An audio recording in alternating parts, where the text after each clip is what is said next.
to look at it later. Okay, so welcome to the seminar about Introduction to Logic Proofs and Programs. So my name is Holger Thies, and yeah, just let me start. Okay, so let me start with talking a little bit, giving you some information about this course. So as I already said, so the lecturer is me. My name is Holger Thies. I'm a lecturer here at Kyoto University, starting from this semester. So I also just started working here at Kyoto. If you have any questions about the lecture, you can of course use the online systems, but you can also directly email me at my email. So this is my email, and my office is on Yoshida's House campus in the Academic Center building in the South Wing in room 230. So I don't have any office hours, but if there's anything, you can just email me, and you can also just visit my office usually when I'm here. And time and place of the lecture. So time is, since you're all here, you already know that the time is Monday 5th period, and the time is from 4:45 to 6:15. So when so right now we are having online lecture, but later in the semester we will probably have in-person lecture, and then the place will be in Yoshida's House campus building number 1 in the room 23, which will probably start from the fourth lecture. We will probably have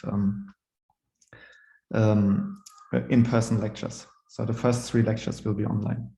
Yeah. So right now it's planned to have online lectures only until 10:21, and after that switch to in-person lectures. But so the first 3 weeks will be online, and after that it will probably be in person. But you will get another notification about that when the time comes. And of course, well, depending on the COVID situation, it might change back to online at some later time. So please always check the current restrictions and current rules of the university. Okay, so one important thing is the grading of this lecture. So so the grading is done by so there will be some homework and in-class assignments. So first, so now we are having online lectures, so doing in-class assignments is a little bit difficult. So we won't have many in-class assignments in the beginning, but later, since this is a small seminar class, there will also be some active part of you. So I will sometimes ask you to do something in class. But for now, so today we will have a homework sheet, and there will sometimes, not every week, but most weeks there will be some homework sheet. And homework and in-class assignments will make 50% of your grade. And in the end, there will be a final report, which will make up the other 50%. Okay, so this was course information. Are there any questions regarding the course information for now?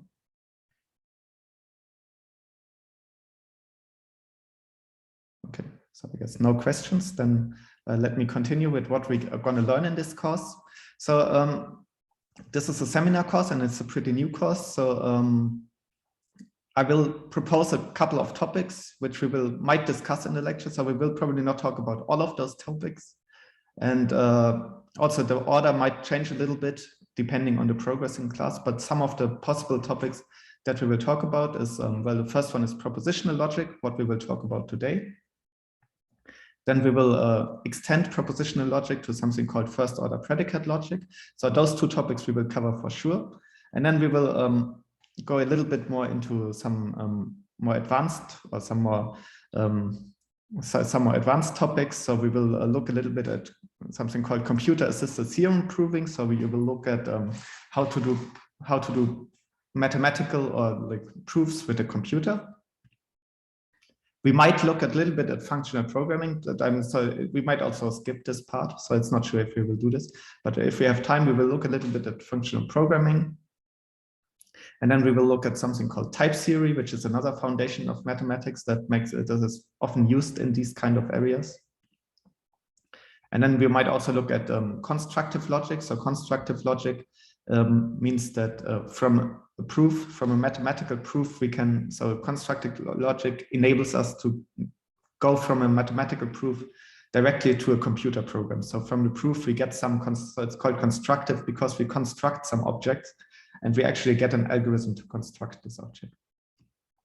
And we might also talk about the relationship between proofs and programs. So what is the relationship between a mathematical proof or a proof of correctness of a program and the program itself? And well, so for the class, there's no textbook. There's no fixed textbook, and we are not following any book. We are not following any book in the class, but there are some reference books. So for example, for the first two topics, for propositional logic and first order predicate logic, I'm following mostly the first book, which is called Logic in Computer Science by Michael Hood and Mark Ryan. And there are some other books. There are some other books that we might use later. So there's this A Beginner's Guide to Mathematical Logic, and the one about formal proofs is called Software Foundations. But we might, so you don't need to look at any of those books. So everything you need will be covered in this. Everything you need will be covered during the lecture. And we are also not following those books strictly. So they are just used as reference books. Okay, so any questions so far about the syllabus?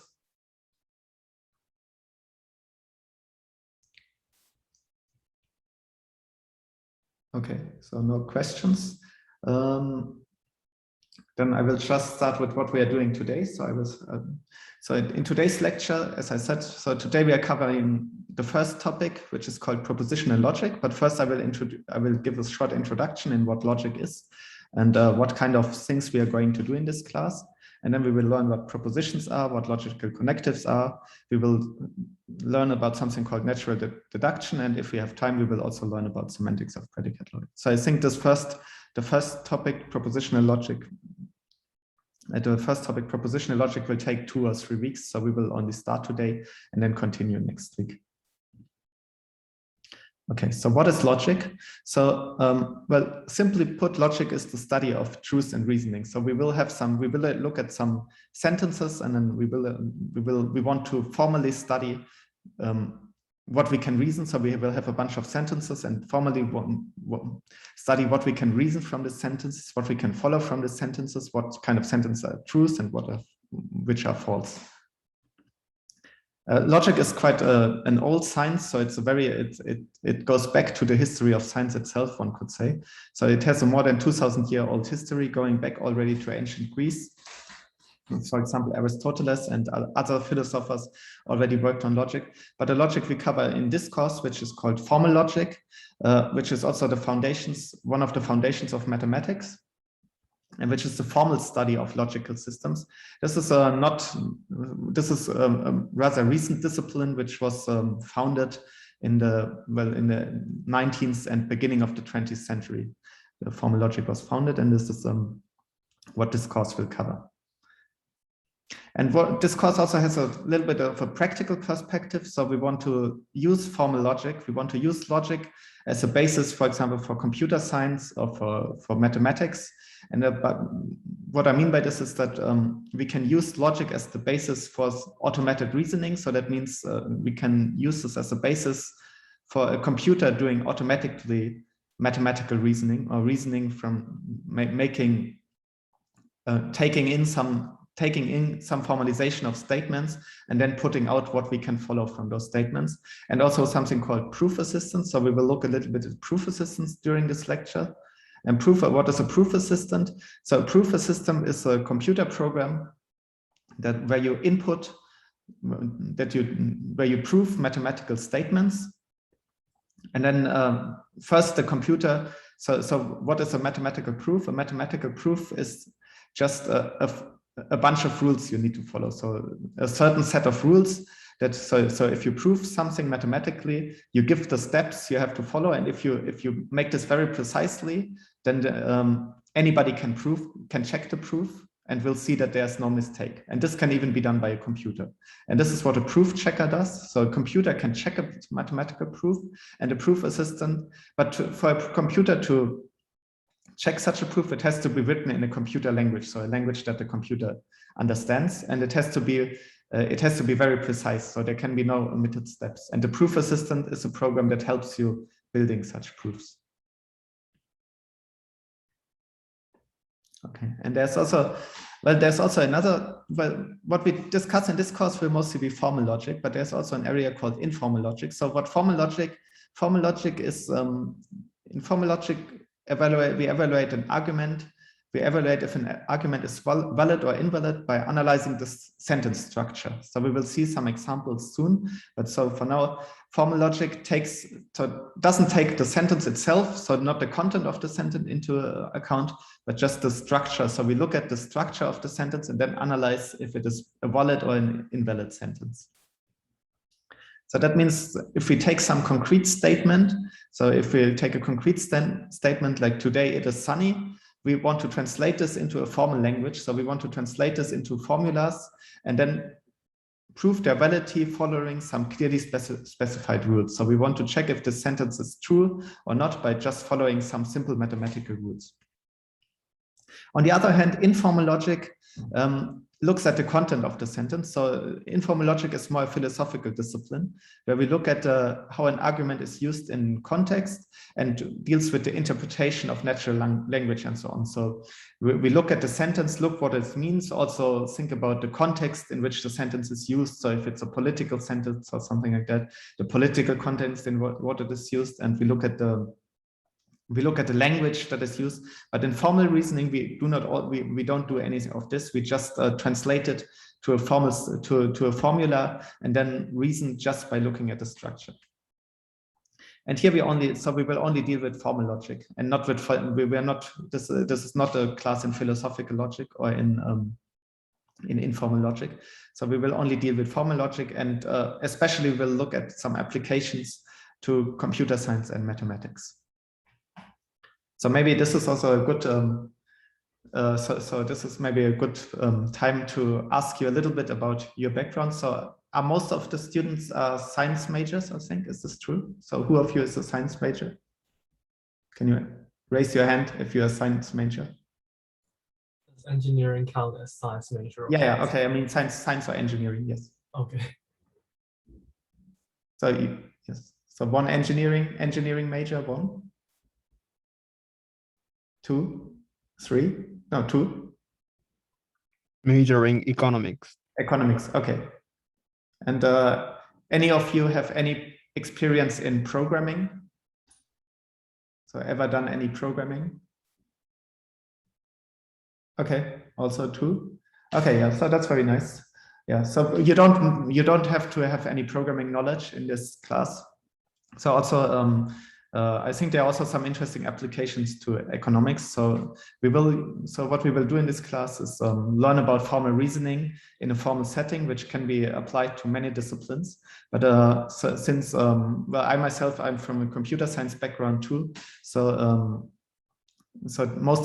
many applications we will look in this class will have something to do with computer science. So if you know programming, it might be a little bit more interesting to connect it to what you already know about programming, but it's not necessary to understand this class. Okay, so this was the introduction. And now I will start with the first topic, which is propositional logic. Are there any questions so far? No, okay. Then just let me start. So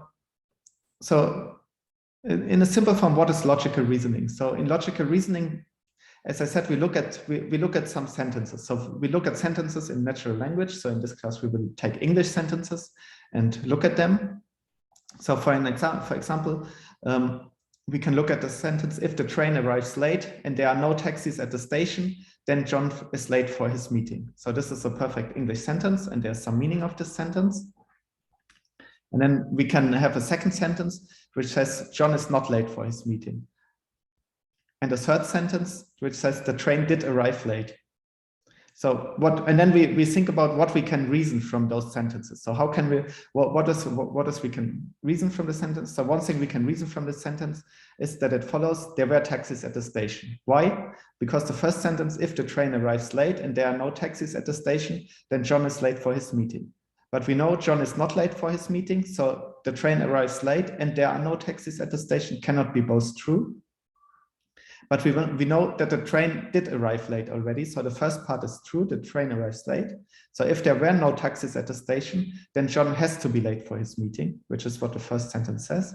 So we can validly follow that there were no taxis at the station, because otherwise the first sentence would have been wrong. And now we look at another example. So then the second example is if it is raining and sorry, there's an end too much, but so if it is raining and Jane does not have her umbrella, then she will get wet. Then we have the second sentence, which says Jane is not wet. The third sentence says it is raining, and similarly we can follow Jane has her umbrella with her. And if we look at those two sentences, so if we look at those two different statements, so their content is completely different, but they have absolutely the same form. So the first sentence says if the train arrives late and there are no taxis at the station, and here we have a similar sentence which says if it is raining and Jane does not have her umbrella, and then there's something we follow. Then John is late for his meeting, and then she will get wet. So even though the content is completely different, the formal structure of the sentence is completely the same. And the same is true for the second one. So we have John is not late for his meeting, and here we have Jane is not wet. So again, the content is completely different, but the structure is the same.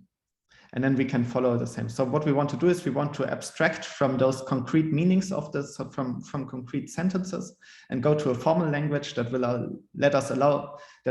allow us to follow some rules where we can say that this is that we can from the first three sentences we can follow the fourth sentence.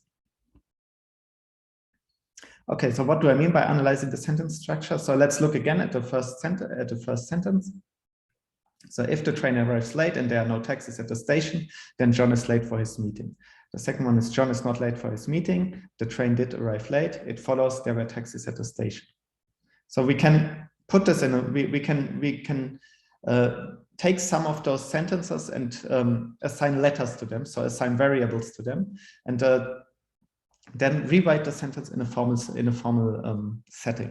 So we can say, we say the statement A is the train arrives late. The statement B is there are taxis at the station. And the statement C is John is late for his meeting.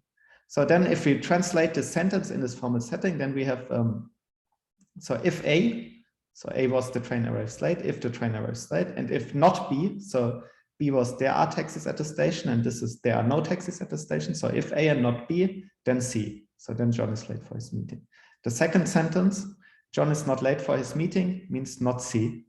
And the third sentence, the train did arrive late, is the sentence A. So we have A and not B, then C. We have not C and we have A. And from this, we can show it follows B. So here we reasoned that B has to follow. We reasoned this informally, but later we will see that by assigning some proof rules, so by having a proof calculus, where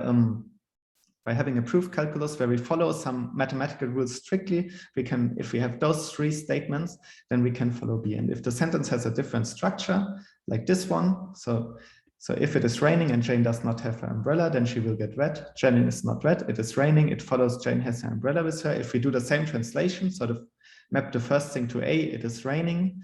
The second thing to B, Jane has her umbrella with her, and C, Jane will be wet. We see that even though the sentence is completely different, after turning it into the symbolic setting, we have exactly the same. We have if A and not B, then C, not C, A, and from this we can follow B. Okay, and this kind of reasoning is what is done in propositional logic, which is the simplest kind of logic that we will look in this class. So the simplest kind of logic is called propositional logic. And what it does is dealing with the relation between propositions. And a proposition is just a statement that can be either true or false. So any statement, any sentence where it makes sense to say that the sentence is true or false is a proposition. So let's look at some examples. So the first example is the sum of the numbers 3 and 5 equals 8. So this is a sentence, and it makes, so we can say this sentence is true. So we could say this sentence is true or false. So this is a proposition. So a proposition is something where you can say this is a true sentence or this is a false sentence. So for the first one, we can say this is a true sentence. The second one is the light is on. So this can either be true or false. So if the light is on, it's true. If the light is not on, it's false, but it's either true or false. And we also, Peter is angry, it can be true or false. And also grass is red. So it doesn't matter if it is true or false. It's just anything that can be either true or false is a proposition. So grass is red is probably false in most settings. but still it is a proposition. And there can also, mathematical sentences are often propositions. So we can say every even natural number larger than 2 is the sum of 2 prime numbers. So this is an unsolved mathematical statement, but so it's nobody so far knows if this is true or not. But still, it can be either true or false. So it makes sense to say this is a true statement or this is a false statement. So this is a proposition. On the other hand, counter examples, which are not propositions, are, for example, mathematical formula. So if we have like 3 plus 4, so 3 plus 4, we cannot say 3 plus 4 is true or 3 plus 4 is false. It doesn't make sense. So this is not a proposition.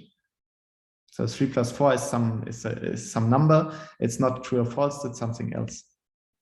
Another example is a question like, what time is it? So it doesn't make sense to say it is false, what time is it? Or it is true, what time is it? So that doesn't make sense. So this is not a proposition. So what time is it is not a proposition. And another one is some statements like, let's go. So we cannot say it's true, let's go.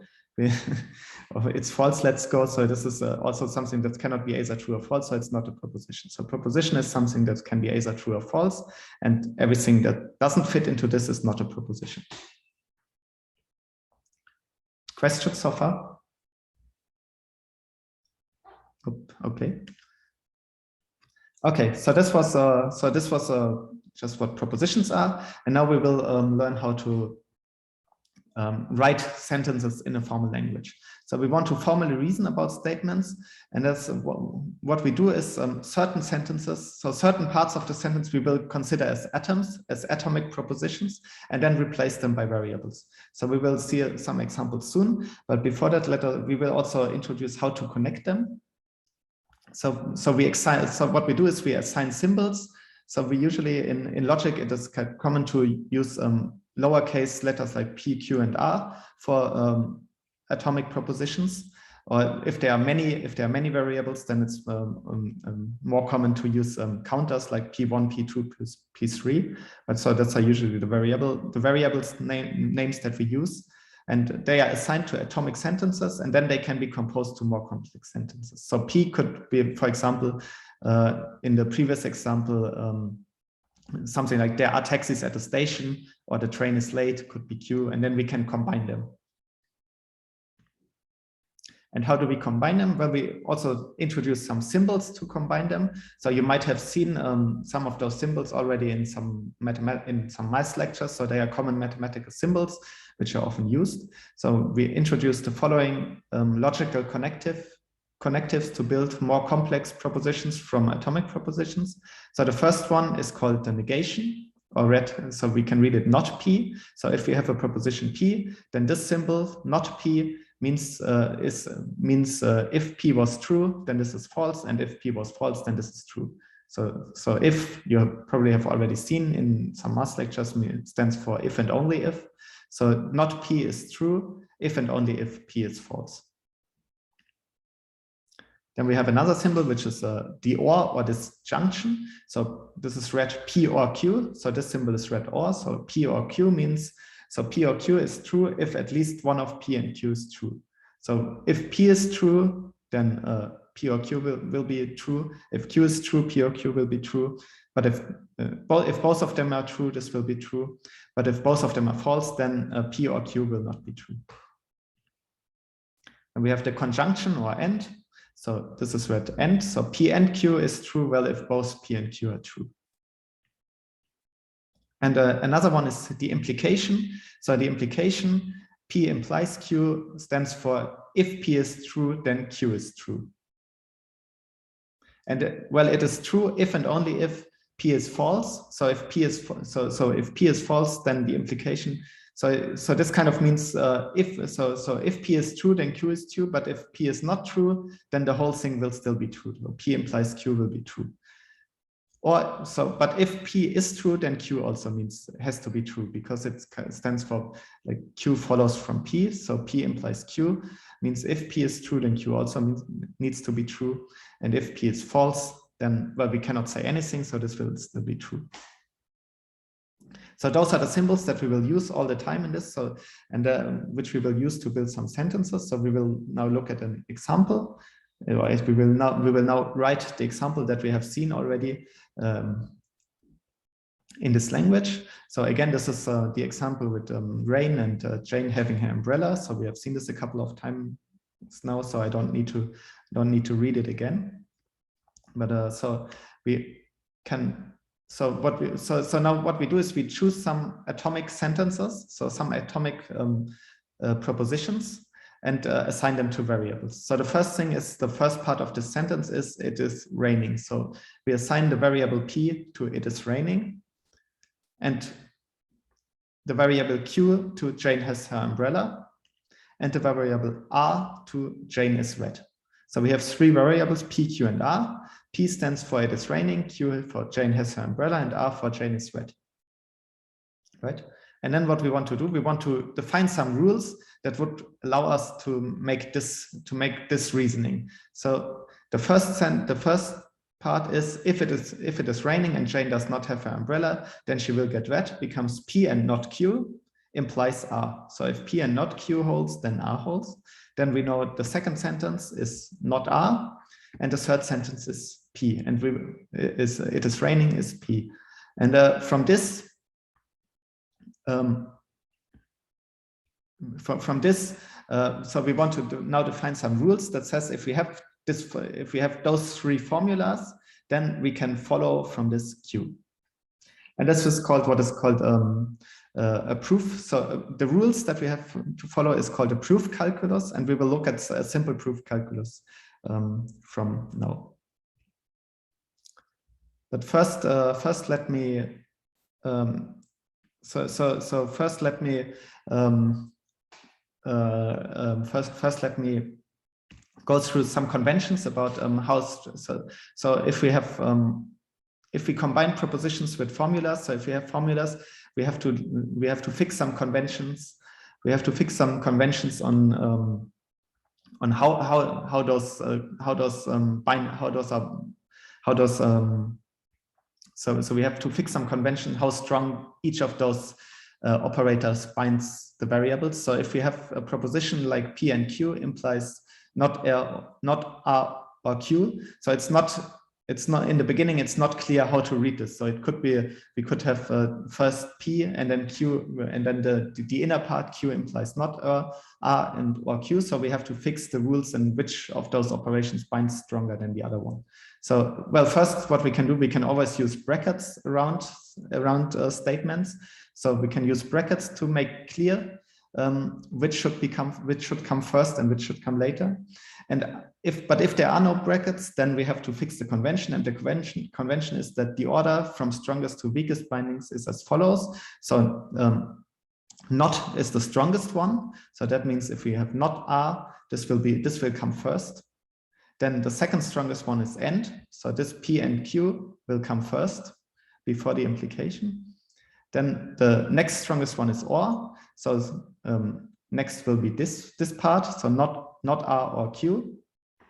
And the weakest one is the implication. So now we know, so if we have this convention, we know that the example above is the same as if we write brackets in this way. So first comes P and Q, then the second part is, well, the strongest one is not R, then or Q, and then the implication. So P and Q implies not R or Q. So this sentence is the same as when we put brackets like this. So this is just something we have to remember when we work with propositional sentences like this. And there's another convention about the implication. So well, now if we have a statement like this, so if we have P implies Q implies R, there are also two ways to read this. So we could first take we could go from the left and first read the left one and then say the left one implies R, or read the right one. Or read the right one first, and the convention is that that is right associative, which means the right one is read first. So this is the same as if we put brackets like this. So P implies and then Q implies R. Okay, so these are just some things we have to remember. Okay. Any questions? Okay. And now we will look at, so now we will learn how to So now what we will do is we will define some proof rules and learn how we can make those logical reasonings that we have seen. So make those logical deductions that we have seen informally on the previous slides. So now we will introduce a formal systems where we can do that. And there are several. So there's not just one proof system, but there are several different proof systems, and which one is good or which one. So they can be completely non-comparable. Some can be the same, but some can be non-comparable. And which one we need might depend on the context. So some have some applications in constructive mathematics, for example, and some are nice to use in a proof assistant, and some are nice to use if you're doing proofs by hand, or are very educational. And this one, the one that we are looking at, is called natural deduction, and this is one that is nice to do proofs by hand and easy to understand. So it's very so like the name says, it's called natural deduction because the proof rules are kind of what you would reason in natural language. So it's very close to natural language.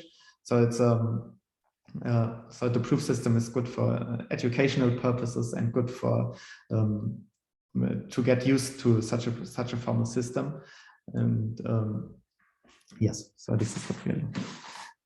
So what is a proof calculus? So proof calculus means so the process of reasoning is deriving conclusions from premises. So we have some fixed premises, we have some assumptions or premises, and from this we want to derive some conclusions. So we want to say, if we have, for example, P and Q, can we reason that P must be true? So we know P and Q is true, then we can reason that P is true. That makes sense, right? So, but we need to we need to have some rules that say us what is true and what is not. So in formal reasoning, what we will do here is both the conclusion and premises are sets of logical formulas. So we have formulas like we have seen before, and the conclusion that we want to show is true, and the premises, so the assumptions that we have before, are sets of logical formulas. And then we are doing deduction. So what is deduction? So deduction is done by applying rules from a fixed collection of rules, which are called proof rules. So there's a set of proof rules, and then we follow those rules strictly to show that from the conclusions we can deduct, we can reason that the conclusion must be true. And what is a proof rule? So a proof rule is also called sequent. And then, so suppose we have a set of, so this should be set, so this should set of formulas. Suppose we have a set of formulas, phi1 to phi n, and some formula psi. And then we say a sequent is an expression of the following form. So a sequent is an expression of the form where we have this set of formulas, phi1 to phi n, and then there's this dash. So this is also read proofs. So there's this symbol, this vertical dash, and then a horizontal dash, which is read proofs, and then it says psi, and this means that from phi1 and from the formulas phi1 to phi n, we can prove the formula psi. And why do we use Greek letters? Well, this is kind of convention in logic, is that for propositional variables we use lowercase Roman letters like P and Q, and for formulas, so for formulas like P and Q and so on, we use Greek letters like phi and psi and so on. And for so lowercase Greek letters for formulas, and for sets of formulas, so if you have a whole set of formulas, we usually use uppercase Greek letters. And those, so the things on the left of this symbol, the things of the left of the symbol are called the premises, and the things on the right of the symbol, so the formula on the right, is called conclusion.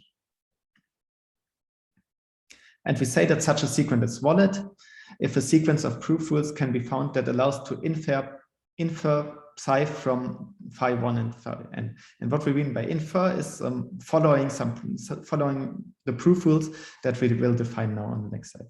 And so we will also see lots of examples during the course of the lecture. So if this is not clear yet, then I hope it will be clear a little bit later when we introduce the proof rules and see some examples.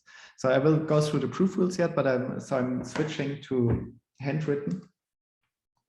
So give me 1 second. Yeah, so, and also if there are any questions, also just feel free to interrupt me. So this class is small enough so that I don't have to ask every 10 minutes if there are questions. So if there are any questions at any point, just interrupt me.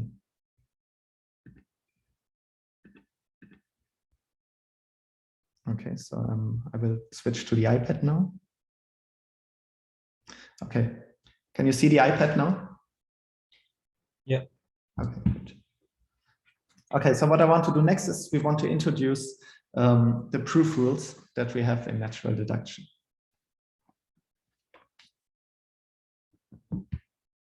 Okay, so proof rules for natural deduction.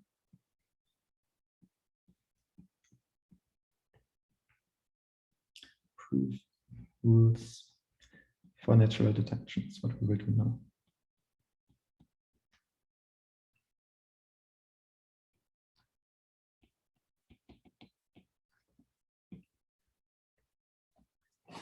And how we write these rules, so for any kind of, so what we will do is for any kind of formula that we have, so for any of those logical connectives that we have seen, we will give proof rules and see what we can introduce and what we can eliminate from this rule. So we will usually have some rules for introduction and for elimination.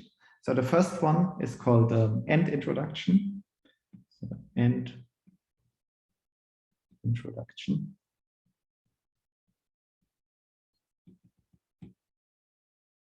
And what is that? So it deals with formulas. So what we want to do is conclude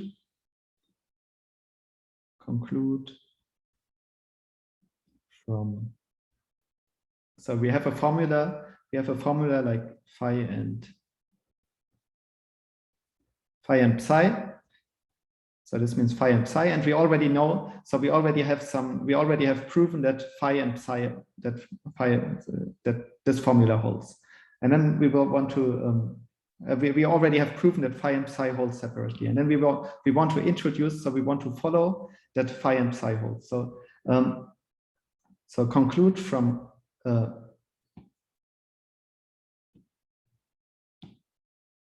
from phi and psi.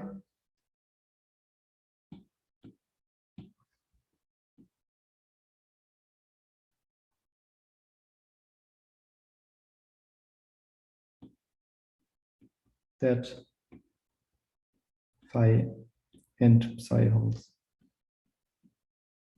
So if we know that phi and psi hold, and we have already proven that does, we have proven this separately. So we have a proof for phi and we have a proof for psi. Then we can also prove that phi and psi holds. This is what this rule will say, and we write these rules usually like this. So we have premises. We have premises. So the premises here are phi and psi. And then we write a vertical line, which says the conclusion should be under this line. So the conclusion here is phi and psi. And this rule usually has a name. So the name comes to the right of it. So here, this rule is called end introduction, or end E for short. So this is the rule that introduces end. So what this means, so that means that means above here, so this part, those are two, so if there's a space between, that means those are two different parts. So first we know that phi is true, we know that psi is true, and then there's this line that means now comes the conclusion, and then the conclusion is that also the formula phi and psi will be true. Okay, so this is end introduction, and we will have a dual rule which is called end elimination, which will allow us to. So this rule allowed us to introduce the symbol end, and the next rule will allow us to eliminate the symbol end. So end elimination, and those are actually two rules. So the first one is so end elimination will say what can we conclude if we already know that phi and psi. So if we have a formula phi and psi, what can we conclude from it? Well, we know if phi and psi is true, then at least one of them, well, both of them are true. So we can eliminate the end. One way to eliminate this, we will just leave phi. So we from phi and phi, we can follow that phi is, if we already followed that, if we already know that phi and psi is true, we can follow that phi is true. This one is called end elimination 1. And well, we can not only we not only know phi is true, we also know that psi is true. So there's a second rule which will do the same, but shall now just eliminate the second one. Eliminate, just leave the second one. So from phi and psi, we can also follow psi. And this one is called end elimination 2. Okay. And how are those rules used? So let's see an example. Let's look at an example. So as an example.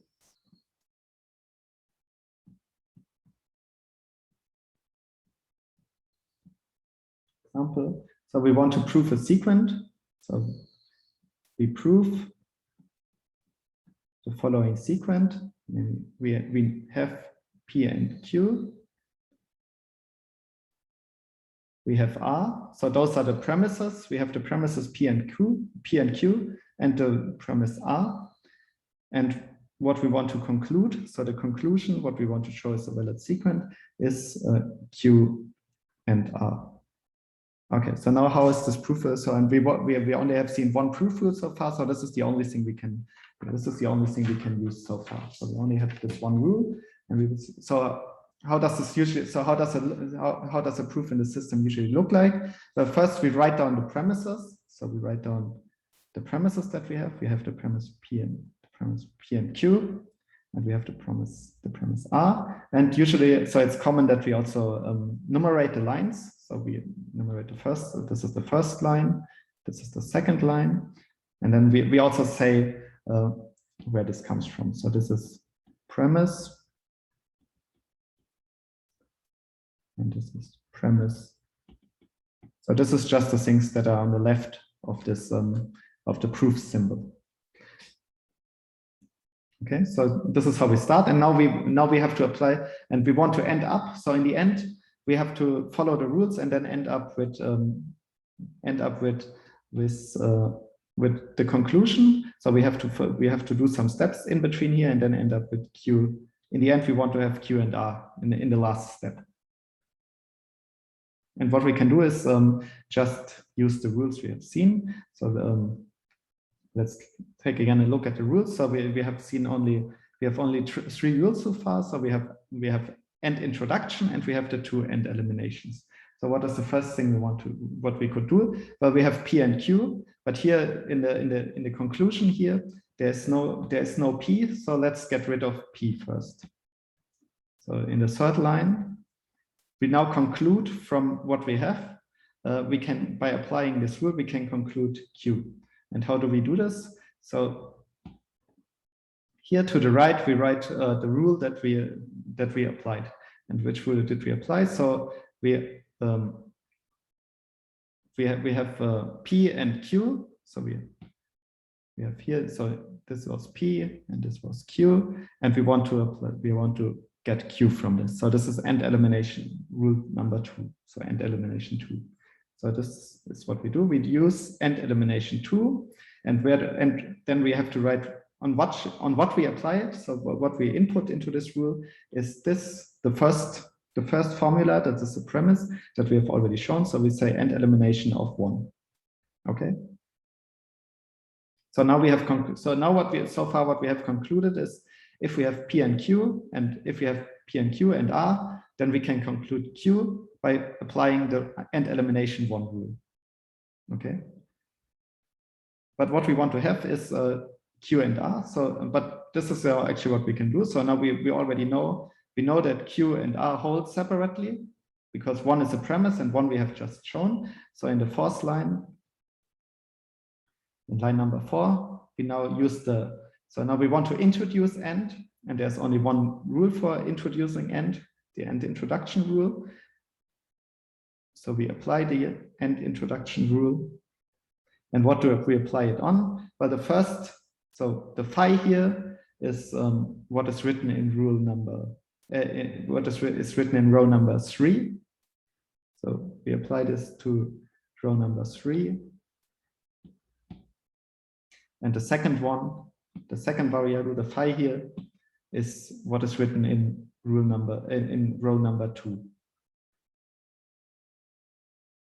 So we say and introduction of 3 and 2, and this will, if we just insert this here, so if we first for phi we inserted the third rule, for psi we inserted the second rule, and then we conclude phi and psi, and this will give us q and r in the fourth rule, in the first row.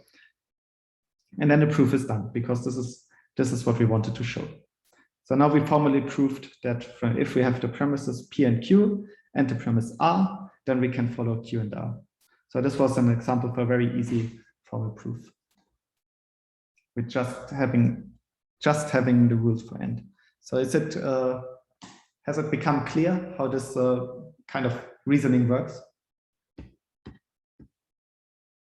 Are there any questions?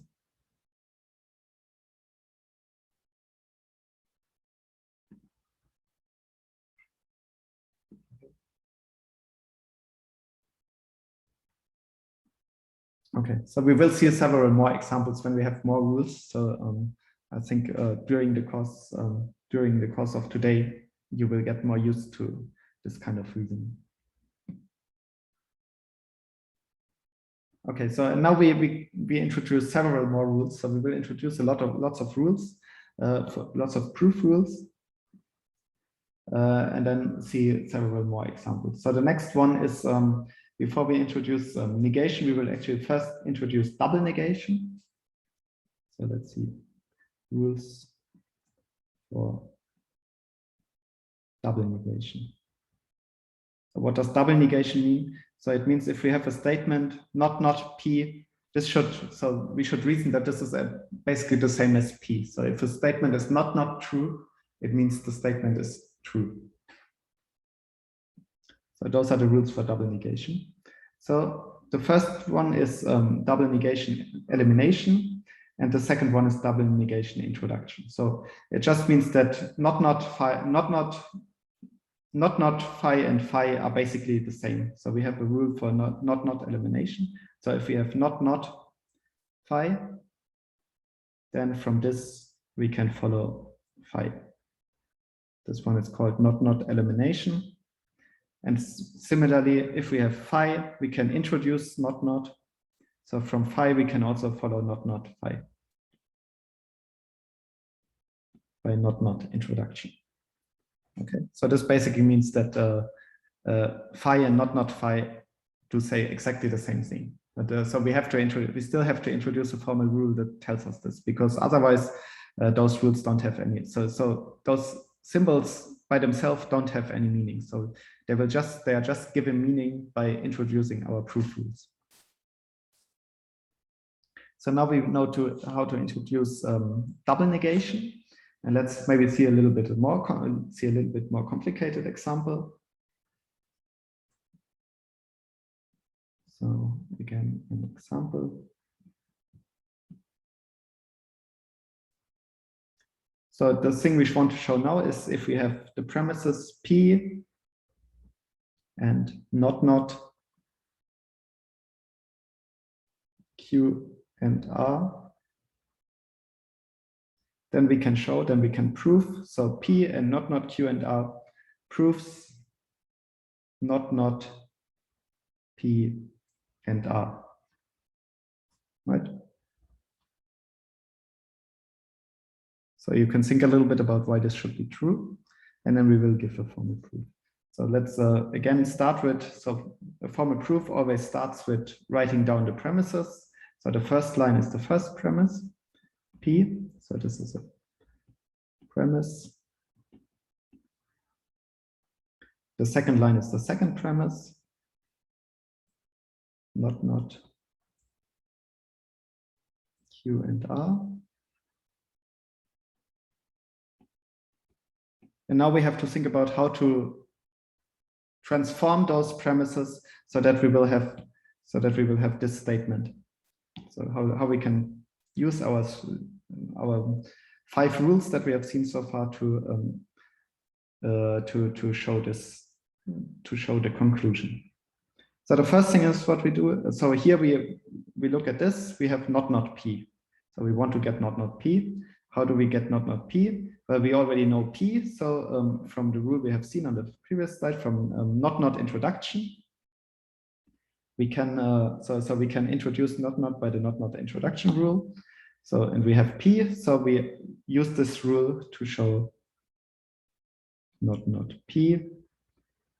And how did we get this? We used not introduction on the first line. Okay, so we used not introduction on P, which is in line 1. Okay, so now we have not P, and well, now we also want to somehow get R, but we cannot get R directly because R is still contained in this not Q and R. So first, what we have to do is get rid of this not. So what we want to do is next we show Q and R by eliminating not. So this is not elimination, and what is it used on? Well, it's used on the second line. So it's used on this one. So not elimination on the second line. Then we have, so now we want to get R. So we have already followed Q and R, but what we need is R alone because Q doesn't occur on this side. So we will now remove Q by using the end elimination. And which one? Well, we use the second one because the second one says that the second one will remain.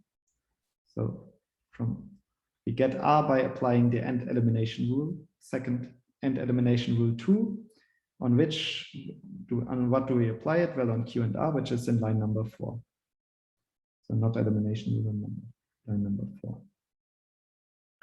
And now finally, we have everything we need. So we already know in line 3, we have already shown not P, and in line 5, we have shown R.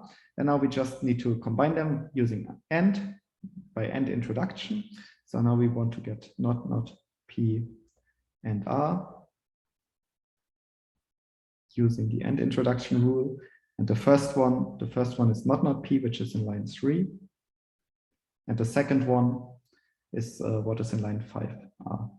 Right? So if we use AND introduction with line 3 and 5 as the input, we get not P and R. So we have formally reasoned that from those two premises, we get this conclusion.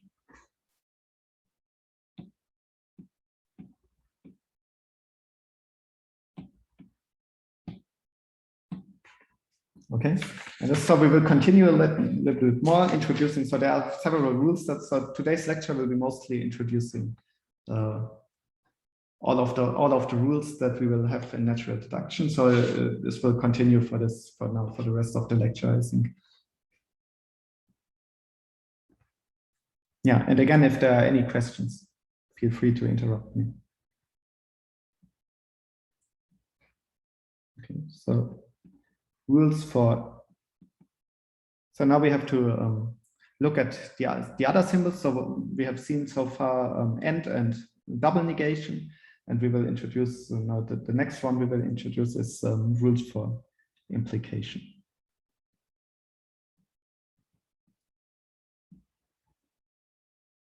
So remember that implication means so phi implies psi means that from if phi is true, then psi should also be true. So how can we eliminate? So for example, if we have something like, so an example for an implication would be a sentence P, it rains, and Q, the street is wet.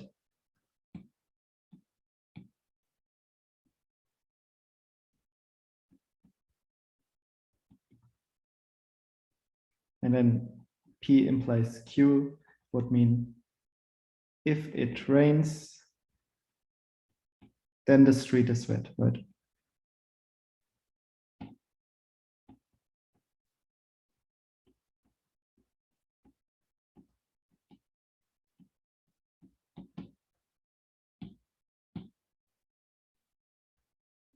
Okay, and what kind of rules could we have for this? So let's first start with the elimination rule. So if we want to eliminate an implication, so well, if we know, so if we have some implication P implies Q, and we know that P is true.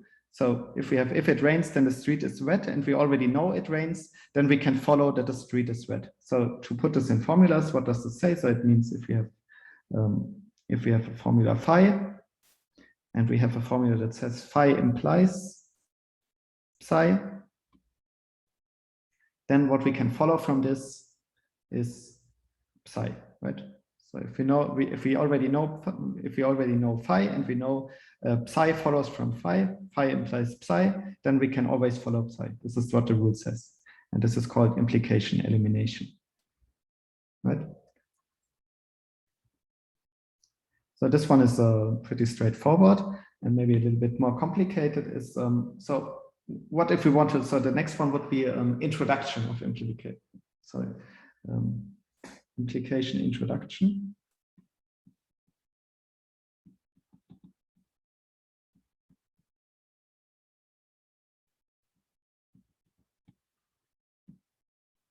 Where we have to introduce an implication. So how can we introduce? How can we? So what we want to follow? We want to follow something that says phi implies psi.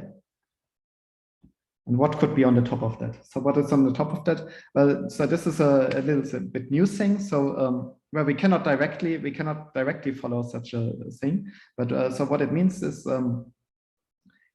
so this means if we would already know phi, then psi must also be true. So we kind of make a subproof. So we make a temporary assumption that phi is true.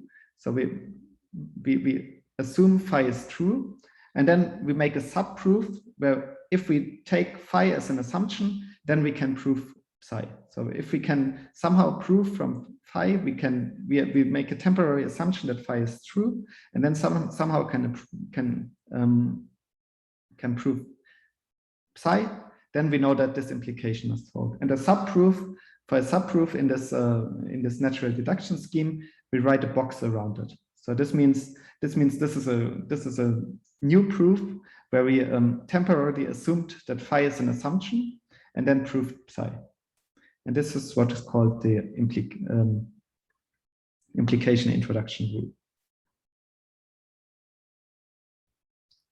Okay. And I think it's also easier to look at an example. So the examples are getting a little bit more longer and complicated now because we have much more rules available now.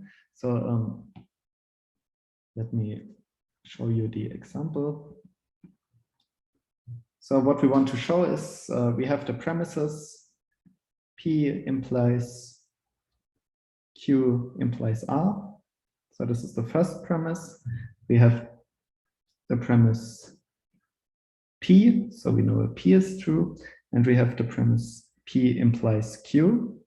And from this, we want to show that we can prove that R must be true. So if you have those, if those three things on the left side hold, then R must also be true. Okay, so let's do this. So again, we first write down our three premises. So the first line is the first premise, which is P implies Q implies R. This is a premise. The second one is the second one, which is just P. It's also a premise. The third one is P implies Q, also a premise. And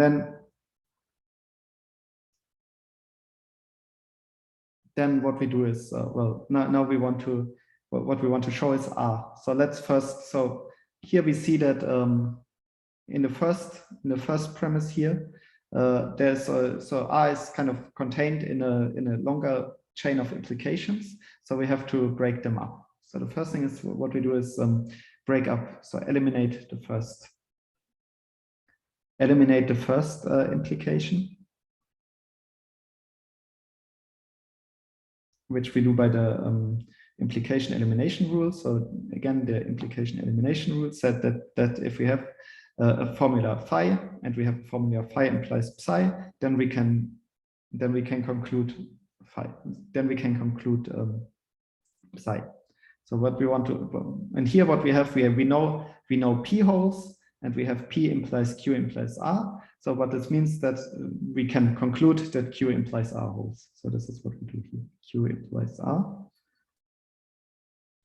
just by the implication elimination applied to the first two lines.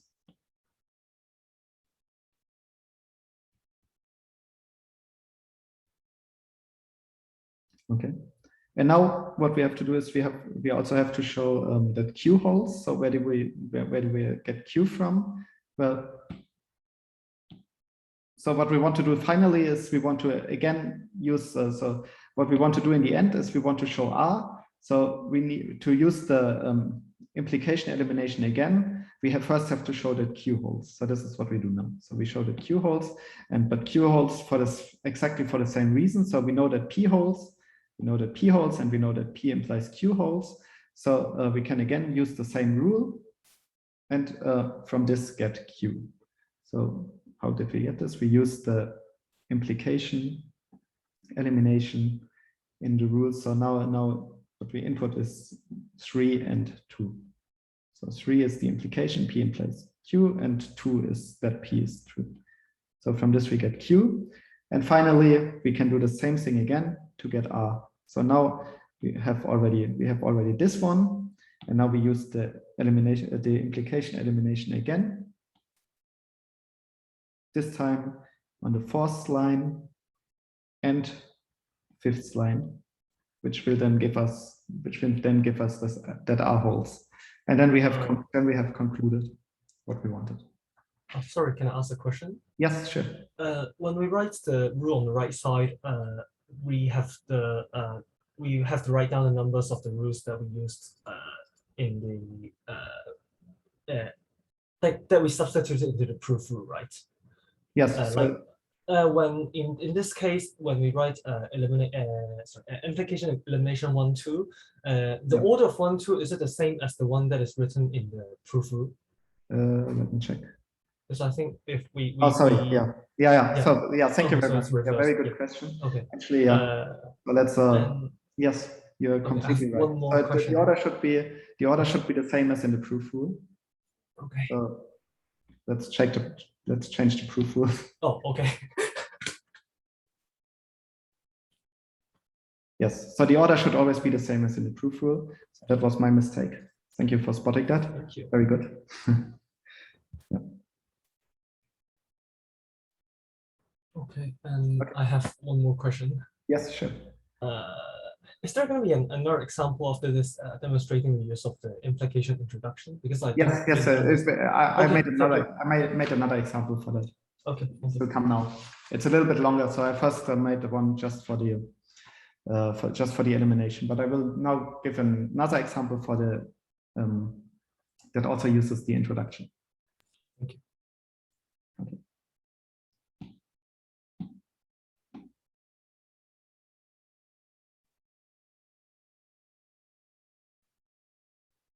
Okay, yeah, so as I said, next example, so we will see another example where we will use the introduction rule. This is a little bit more complicated because there's a sub-proof that we haven't seen so far, but this is what we will do now.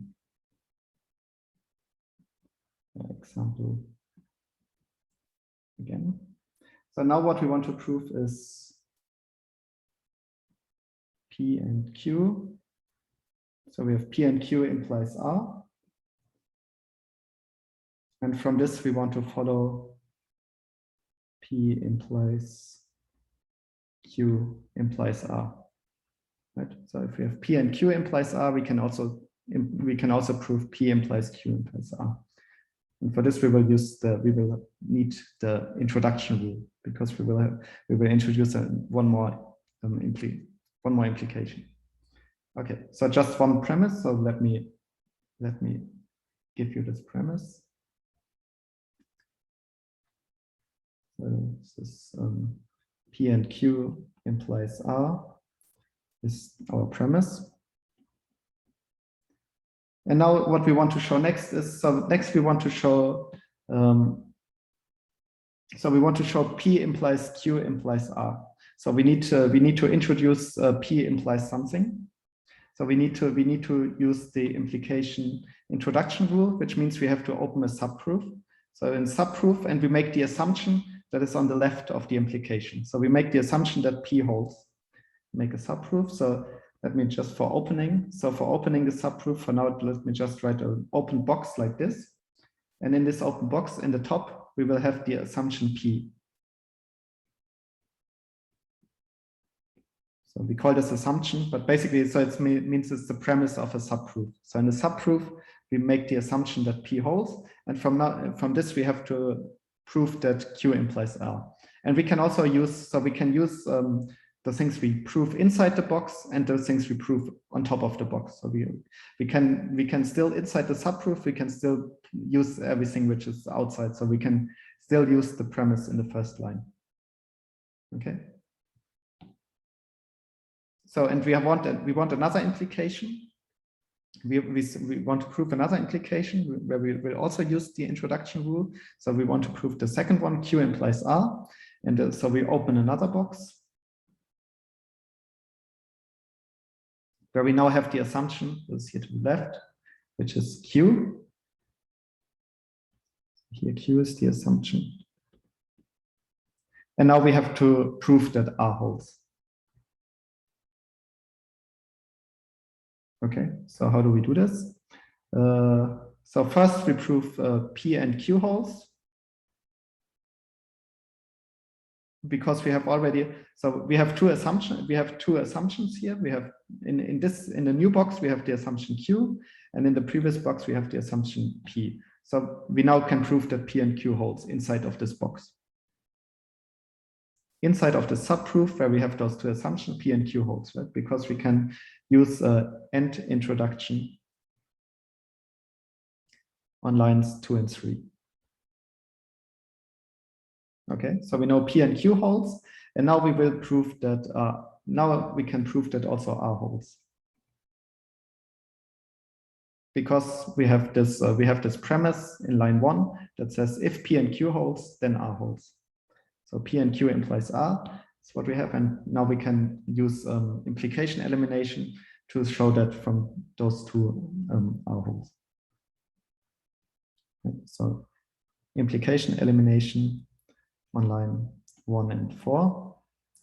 And now we have, so in this, so now what we have is, we have made the assumption Q and we have followed R. So we know the last part, this part here, Q implies, this part Q implies R, is what this box just proved. So we can close this box. So this box is done.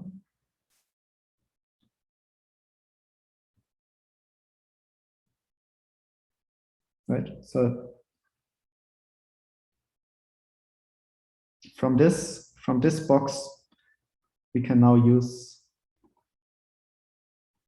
follow. So now we have a subproof from which we can follow Q implies R by using this rule. So this rule says if we have a subproof that brings us from phi to psi, then we can use the implication introduction rule and get phi implies psi.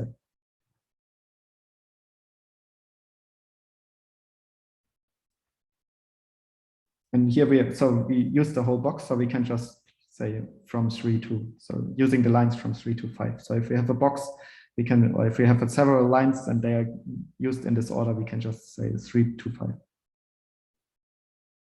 Okay, and finally, we can, so now if we look at what we have from lines 2 to 6, we have made P as an assumption and have followed Q implies R. So what we can do is we can follow P implies Q implies R. So we can, so strange box. We can close this box.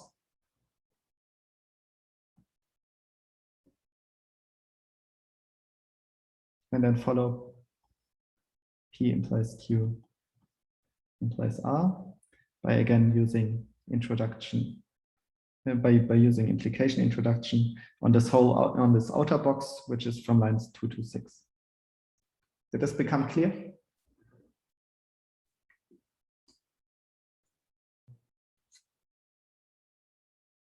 so the implication introduction rule is that if we assume phi, Yes. So, and we can prove what is it? Oh, sorry, I forgot the name. if we assume phi and we can prove psi, Proof so psi, then we can conclude that phi implies psi. exactly. Thank you. Okay.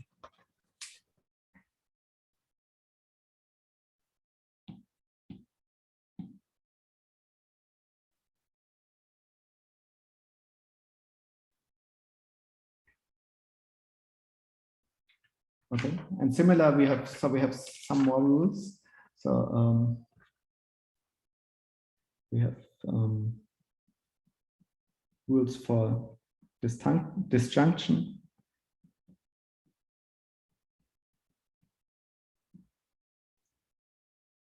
So for OR intro, so those are the rules for the OR symbol. So we can introduce. So we have two rules for introduction and one for elimination.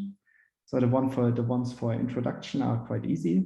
So if we have a formula phi, then we can conclude phi or psi for any formula psi. So for any other, we can, if we already know that the left-hand side holds, then we can, well, then phi or psi will always hold if phi holds. So this is our introduction rule number 1. And the same is true. So we can also introduce one on the right-hand side. So if we have psi, we can again conclude phi or psi by using our introduction rule number 2. And the elimination rule, again, is a little bit more complicated, but so it's similar to the implication. We will use subproofs again. So what it says, so the rules, how can we eliminate OR? Well, so the assumption is we have formula phi or psi, and we want to conclude something from this. So we cannot conclude either phi or psi from just this, because, well, it doesn't have to be, so phi or psi, none of them has, well, one of them has to be true, but we don't know which one. But what we know is that if from both, so if we have a subproof that shows us that from phi we can prove another thing chi. So anytime when phi holds, we can prove chi, and also anytime when psi holds, we can prove the same. So we have a chi, we have another formula that can be proven in either case. So we know that both of them will be true. So one of them will either phi will be true or psi will be true, or both will be true, but it cannot be true that both are false. So in the case that phi is true, we can conclude psi, and in the case that phi is true, we can also conclude psi. So that means in any case we can conclude psi. So this is what we get to eliminate the OR. So this is the OR elimination rule. And yeah, let me also, for this, I will also so I think it's getting clear how those proofs, I think it should be getting more clear how those proof rules work, but still let me for this also give one small example.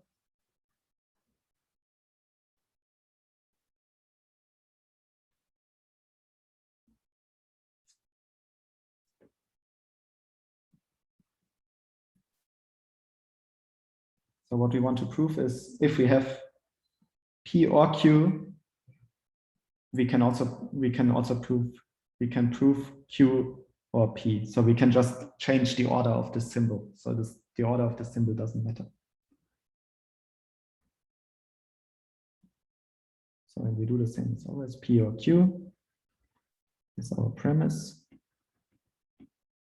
So just one premise. And now we want to, so what we want, first what we do, so if we look at the rules that we have, so we want to introduce a new OR where we have, so we want to introduce Q or P. So first what we have to show is that in any case, Q or P holds. So we make a subproof. So the first thing, so we will use the OR elimination rule. And what we will insert for phi and psi is, well, the first thing will be from P, we will follow Q or P. So if we know P, which is now the assumption, so here's the box that we open. So if you make an assumption P, then, well, we know that Q or P is true by the second OR introduction rule used on line number 2.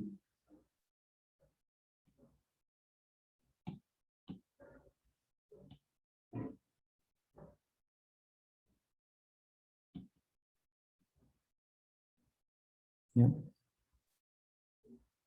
So this means, this means if P holds, we can prove Q or P, which is the first thing here. So here our phi is P, and our chi is P and Q or P. So if P holds, then Q or P also holds. The first thing we showed. And again, we do the same with Q. So if Q holds, then we can also show that Q or P holds. So here again, this is the assumption.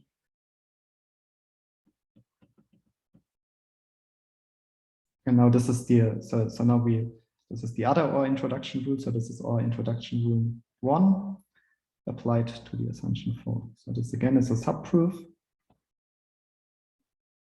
And from this, well, now we know that in any case, so if P holds, then Q or P holds. If Q holds, then Q or P holds. And we know P or Q holds. So in any case, in any of those two cases, Q or P will hold. So we can follow Q or P by using this OR elimination rule applied to the first one is our assumption, so P or Q. So line 1. So this is line 1. Then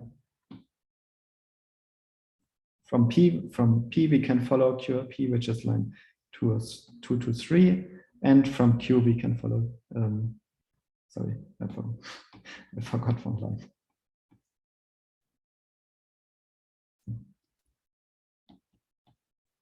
Okay.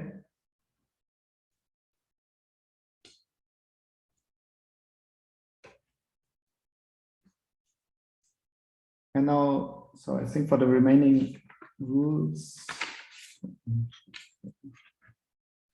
we still have should be enough time to introduce the remaining rules and give another example.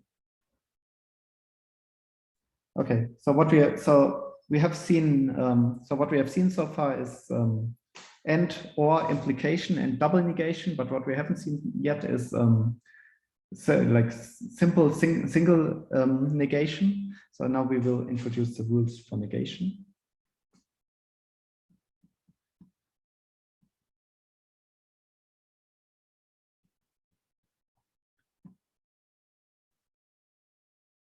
However, we cannot, so there's a problem because we cannot directly prove negation. So we cannot, so in our proof system so far, what we can do is, if we have some formulas, we can see we can make some conclusions what follows from those formula. But if we just have some from no formula directly, its negation cannot follow. So if a formula is true, then not the formula will always be false. So we cannot never directly follow that negation holds. So we need to, so what we can do is we will introduce the notion of a contradiction. So if a contradiction holds, we say that we will use that to prove negation. So let's first define what a contradiction is.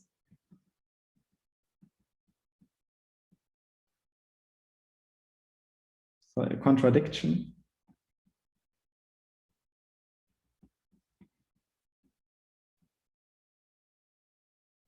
is an expression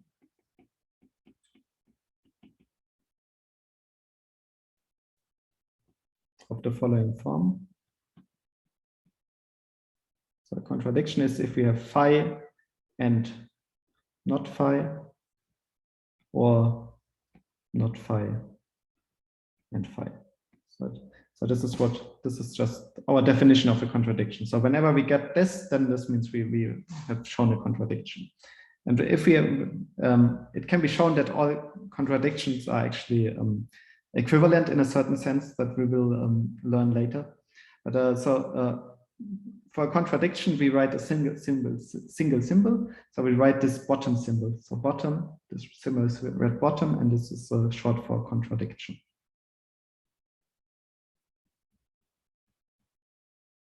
Okay. And this is what we do now. So we use this as a contradiction.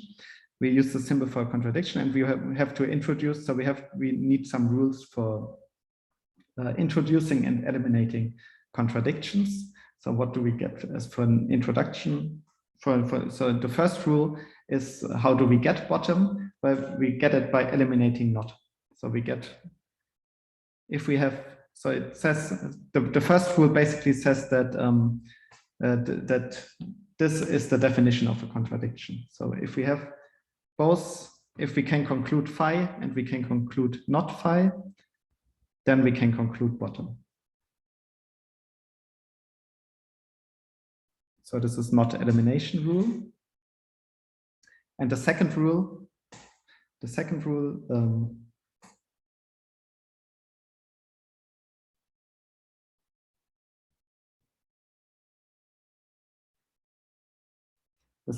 that if we have a contradiction, anything can be proven. So because well, why is this true? So in our proof calculus, so this symbol, so this means we can infer. So if we have phi, if we can infer phi from, if we have a set of formulas phi and can infer psi, it means we can means whenever phi is true, then psi must be true. So whenever we can prove that phi is true, we can conclude from that psi is true. But if phi is already false, so if it's already a contradiction, that means it's never true. So we can never make phi true. So that means that well, this statement will still be this statement will still be correct. So what this means is that from a contradiction we can follow anything. So we will have a rule for eliminating contradiction, and this rule just says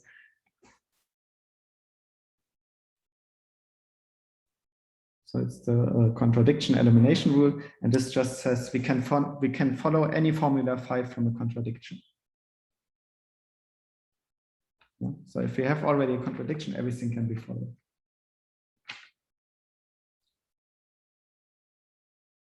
Okay, and we will have one last rule, because so we still haven't seen how to introduce negation. So how do we introduce negation?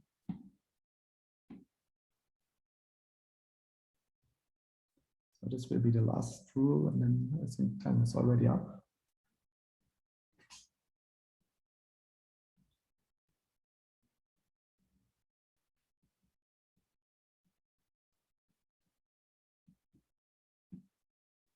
So to introduce negation, we make a subproof where we can prove a contradiction. So we temporarily assume that phi holds. And from this, if we can follow a contradiction from phi, then we know that actually phi cannot be true. So we get not phi. So this is called the not introduction. So this is the rule that we get for introducing not. Okay. Yeah, but I think the example. You will have some examples as homework. So I think I will skip the examples and go back to the slides.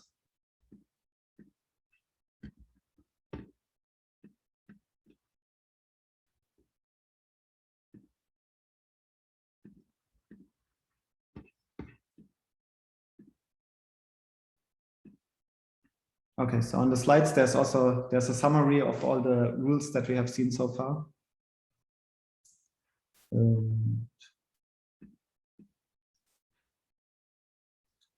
Yeah, so here's a summary. So I will give you a summary of all the rules that we have seen so far. And so there will be a homework today. So there will be, so I will upload the homework soon.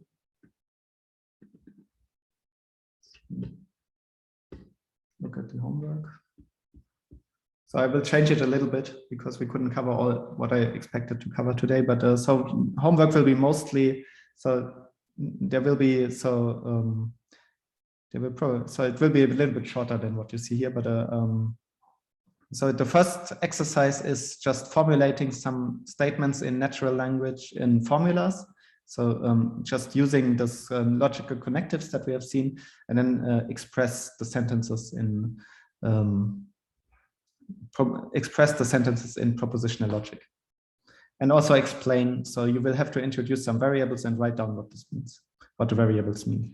And then you will just prove some sequence that we have seen, like we have seen in the examples. So you will get to prove some by yourselves.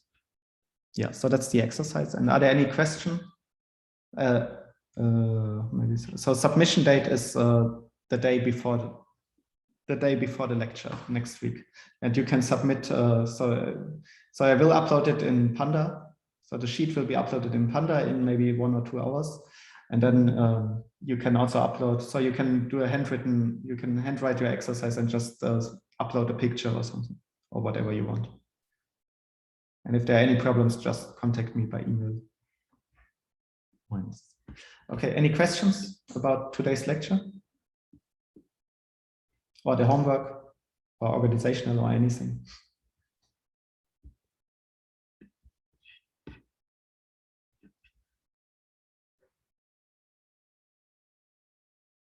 Okay, if not, then we can, so the next week we will continue a little bit with those, so see a few more examples, and then continue with something called the semantics of propositional logic, where we will look at another way how to give meaning to logical formulas, and then we will show that they are actually equivalent. Okay, so yeah, so then for today we are done. So I hope to see you all again next Monday, and next Monday will also be in Zoom. Okay.